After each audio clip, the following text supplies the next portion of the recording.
सन 1962 का समय था। मंगल पर जाने के सोवियत यूनियन के पहले प्रयास बुरी तरह से विफल हो चुके थे। मार्सनिक प्रोजेक्ट की बदौलत मंगल पर पहुंचने का सपना ही रह गया था। लेकिन सोवियत यूनियन हार मानने को तैयार नहीं था। कुछ ही सालों बाद वो अपनी अगली बड़ी उम्मीद मार्स 1 के साथ दोबारा से तैयार था। मार्स 1 मिशन लॉन्च होता है इस उम्मीद के साथ कि ये स्पेसक्राफ्ट मानवता को उस रहस्यमयी लाल ग्रह की पहली कुछ नजदीकी तस्वीरें खींचकर भेजेगा, जो स्पेस एक्सप्लोरेशन के इतिहास में एक बड़ी छलांग होती। सब कुछ एकदम सही जा रहा था, उम्मीदें आसमान छू रही थीं, और फिर अचानक एक डरावनी खामोशी छा जाती है। अपनी जर्नी के आधे रास्ते में ही मार्स 1 गायब हो गया। न कोई चेतावनी, न कोई डिस्ट्रेस सिग्नल। धरती पर बैठे वैज्ञानिकों को कुछ भी नहीं मिला, जस्ट नथिंग। एक पल स्पेसक्राफ्ट धरती के कांटेक्ट में था, कुछ भी गलत होने के कोई आसार नहीं थे। स्पेसक्राफ्ट की हेल्थ एकदम सही थी, और फिर अगले ही पल गायब, जैसे वो इस अंतहीन ब्रह्मांड की शून्यता में कहीं खो गया हो। आखिर मार्स 1 के साथ क्या हुआ था? क्या ये महज कोई टेक्निकल फेलियर था, एक बहुत ही साधारण इक्विपमेंट का जो शायद उस स्पेसक्राफ्ट पर लगे उस समय के मॉडर्न इक्विपमेंट से मेल नहीं खा रहा था? या फिर इसके गायब होने के पीछे कोई रहस्यमयी शक्ति काम कर रही थी? कुछ लोगों का मानना था कि मार्स 1 ऐसी रहस्यमयी ताकतों का शिकार हुआ था जो शायद हमें मंगल ग्रह तक पहुंचने नहीं देना चाहती थी। The curse of Mars series के इस एपिसोड में हम मार्स 1 के स्पेस में ही रहस्यमयी तरीके से लापता होने की घटना में गहराई तक जाएंगे।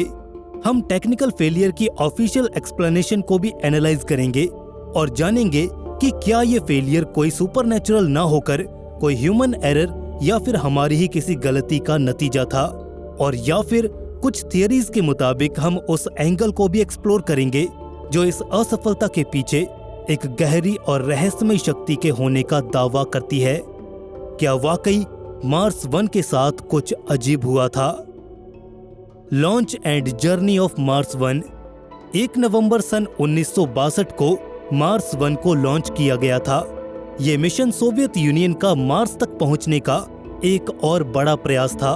खासकर मार्सनिक मिशंस की असफलता के बाद इस स्पेसक्राफ्ट में कई मॉडर्न साइंटिफिक इंस्ट्रूमेंट्स लगाए गए थे, जिनमें मार्शियन सरफेस की डिटेल्ड इमेजेस लेने के लिए एक कैमरा सिस्टम भी शामिल था। मार्स 1 का लक्ष्य था इतिहास का पहला सफल इंटरप्लेनेटरी मिशन बनना।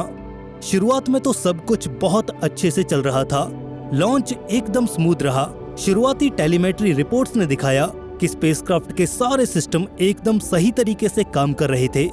हर तरफ से संकेत यही मिल रहे थे कि ये मिशन एक बहुत बड़ी सफलता में तब्दील होगा। कई हफ्तों तक सब कुछ प्लान के मुताबिक ही चलता रहा। स्पेसक्राफ्ट घने अंधेरे से भरे अंतरिक्ष में लगातार आगे बढ़ रहा था। इधर धरती पर प्रोब से वैल्यूएबल साइंटिफिक डेटा भी मिल रहा था, लेकिन जैसे जैसे स्पेसक्राफ्ट अंतरिक्ष की गहराइयों में जाता ही गया, इंजीनियर्स और वैज्ञानिक इस स्पेसक्राफ्ट को और इस मिशन की प्रोग्रेस को और भी क्लोजली मॉनिटर करने लगे। इसे मंगल ग्रह की दिशा में ही रखने के लिए इसकी ट्रैजेक्टरी में माइनर से एडजस्टमेंट किए गए थे। इसके अलावा पूरा मिशन सफलता की ओर ही जा रहा था। लेकिन फिर 21 मार्च सन 1963 को कुछ ऐसा हुआ जिसकी किसी ने भी कल्पना नहीं की थी। मार्स 1 का कम्युनिकेशन अचानक से वीक होने लगा। शुरुआत में तो सिग्नल्स धीमे पड़ रहे थे, लेकिन फिर बीच बीच में कटने भी लगे। मिशन कंट्रोल पूरी तरह से हरकत में आ गया। उन्होंने दोबारा से एक स्ट्रॉन्ग कनेक्शन बनाने की कोशिश तो की, लेकिन कुछ ही घंटे बीते थे, स्पेसक्राफ्ट को बचाने की जद्दोजहद आखिरकार खत्म हो गई। मिशन कंट्रोल ने मार्स 1 से कांटेक्ट पूरी तरह से खो दिया था। वो शांत हो चुका था, इस ब्रह्मांड के असीम फैलाव में कहीं गुम हो गया था। कई लोगों के लिए जो इस मिशन पर सालों से काम कर रहे थे, उनके लिए ये एक बहुत बड़ा झटका था। मार्सनिक मिशंस के शुरुआती फेलियर्स के बाद मार्स 1 ये उन सभी के लिए एक नई उम्मीद की तरह था। ये स्पेसक्राफ्ट अपनी मंजिल की ओर जाते हुए करीब आधी से भी ज्यादा दूरी को पार कर चुका था। ऐसे में इससे संपर्क टूट जाना, और वो भी बिना किसी एक्सप्लेनेशन के, काफी हैरान करने वाला था। सोवियत्स के लिए मार्स 1 एक टर्निंग पॉइंट हो सकता था और मानवता एक नया मुकाम देखने वाली थी। लेकिन फिर सफलता ने सोवियत यूनियन को चकमा कैसे दे दिया? आखिर मार्स 1 के अचानक गायब होने की वजह क्या थी, और वो भी तब जब वो अपने टारगेट के इतना नजदीक था। दोस्तों, ऐसा अक्सर हमारी दुनिया में भी होता है। हम टारगेट के बहुत करीब होते हैं, लेकिन तभी हमारा अकाउंट सस्पेंड कर दिया जाता है, फंड्स को फ्रीज कर दिया जाता है, और या फिर मल्टीपल अकाउंट्स को एक ही डिवाइस पर वेरीफाई नहीं किया जाता। तो बिल्कुल ध्यान से सुनिए, क्योंकि मल्टीपल अकाउंट्स के लिए ये टूल आपके लिए सुपर इम्पोर्टेंट होने वाला है। अगर आप एक ही सिस्टम पर मल्टीपल अकाउंट्स चला रहे हैं, अगर आप पकड़े जाते हैं तो आपके अकाउंट्स बैन हो जाते हैं, आपका महीनों का काम रुक जाता है, आपकी अर्निंग्स को भी फ्रीज कर दिया जाता है। लेकिन इन सब का सॉल्यूशन गो लॉगिन के पास है, क्योंकि गो लॉगिन मल्टी अकाउंटिंग के लिए बेस्ट ब्राउजर है। इसका एंटी डिटेक्शन सिस्टम आपके अकाउंट्स को बैन होने से रोकता है। और वैसे भी मल्टीपल अकाउंट्स को मैनेज करना किसी नाइटमेयर से कम नहीं है। Log in log out tabs को स्विच करो, बहुत ज्यादा टाइम वेस्ट होता है इन सब में। लेकिन गो लॉगिन के साथ आप अपने सारे अकाउंट्स को एक ही जगह पर मैनेज कर सकते हैं। ये आपके लिए गेम चेंजर हो सकता है। आपके सोशल मीडिया के मल्टीपल अकाउंट्स, एफिलिएट अकाउंट्स और इवन ई कॉमर्स के अकाउंट्स भी आप एक ही जगह पर मैनेज कर सकते हैं। आप एक ही डिवाइस से अपने सारे काम कर पाओगे। किसी भी अकाउंट पर कोई रिस्ट्रिक्शन नहीं आएगी, कोई रेड फ्लैग नहीं आएगा, क्योंकि गो लॉगिन आपको अंडर द रडार रहने में हेल्प करेगा। और इसका सबसे बेस्ट पार्ट पता है क्या है? आपको एक बहुत ही स्पेशल ऑफर मिलने वाला है। डिस्क्रिप्शन में दिए गए लिंक से आपको इस सुपर इजी ब्राउजर पर 40% तक का डिस्काउंट मिल जाएगा। सीरियसली, अगर आप अपना टाइम सेव करना चाहते हैं, अकाउंट्स को प्रोटेक्ट करना चाहते हैं, तो गो लॉगिन से बेहतर आपके लिए कुछ भी नहीं है, क्योंकि गो लॉगिन मल्टीपल अकाउंटिंग के लिए बेस्ट ब्राउजर है। लिंक आपको नीचे डिस्क्रिप्शन और पिन्ड कमेंट में मिल जाएगा। तो चलिए, यहाँ पर तो आपको एक सेवियर मिल गया, लेकिन मार्स मिशन की ये मिस्ट्री अभी और बहुत उलझने वाली है। The official explanation. Soviet space agency की तरफ से इसकी ऑफिशियल रिपोर्ट में तो एकदम स्ट्रेट फॉरवर्ड एक्सप्लेनेशन थी। उनके एनालिसिस के अनुसार मार्स 1 का फेलियर कम्युनिकेशन सिस्टम में हुए माल फंक्शन की वजह से हुआ था, और वो माल फंक्शन या तो एंटीना में हुआ होगा या फिर ट्रांसमीटर कंपोनेंट में। हालांकि इस स्पेसक्राफ्ट में ड्यूल कम्युनिकेशन सिस्टम लगा हुआ था, एक शॉर्ट रेंज कम्युनिकेशन के लिए और दूसरा लॉन्ग रेंज के लिए।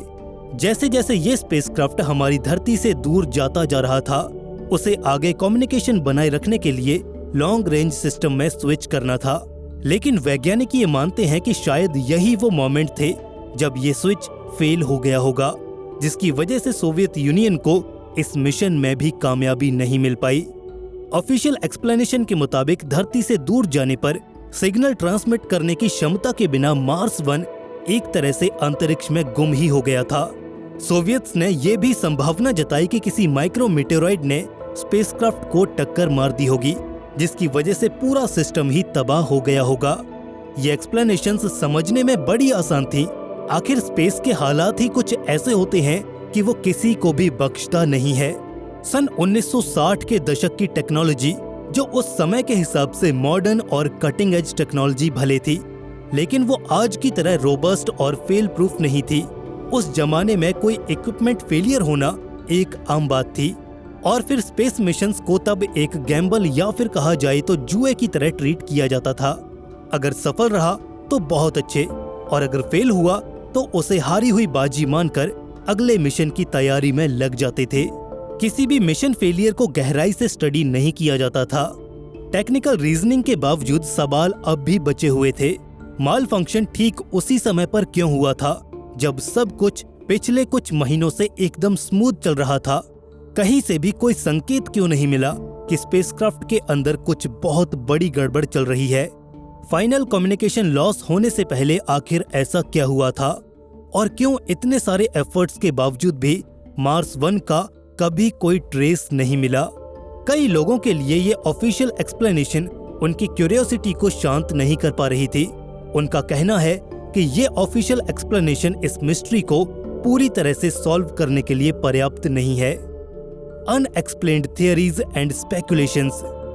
मार्स 1 के लापता होने को एक्सप्लेन करने के लिए कोई कंक्लूसिव एविडेंस न होने के कारण और भी कई थियरीज सामने आने लगी।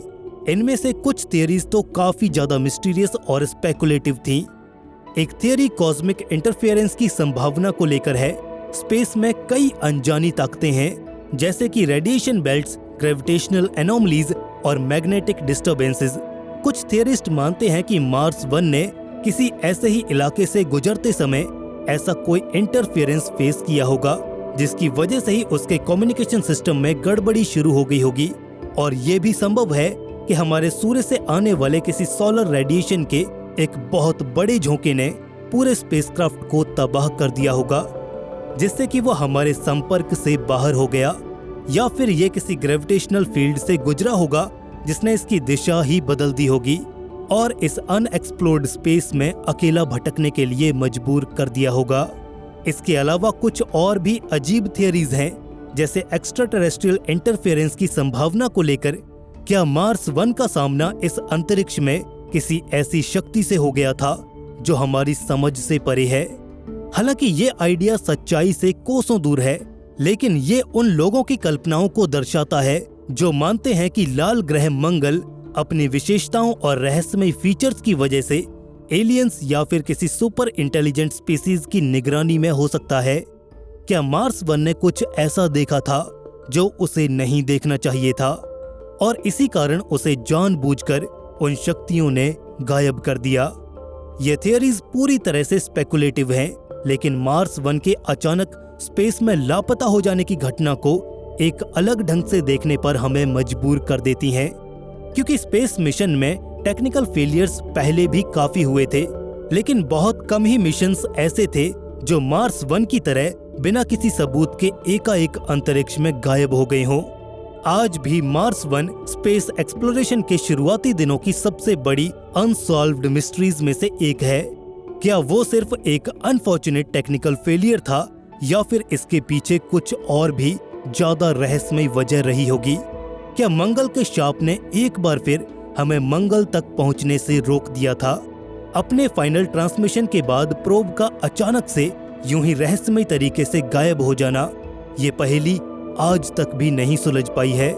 मार्स मिशन की ग्रैंड हिस्ट्री में मार्स 1 उन कई मिशंस में से एक था जो बहुत ही अजीब और रहस्यमय तरीके से मंगल तक या तो नहीं पहुंच पाए और पहुंच भी गए तो वो अपने मिशन में कामयाब नहीं हो पाए। मार्स 1 का केस एकदम अलग था।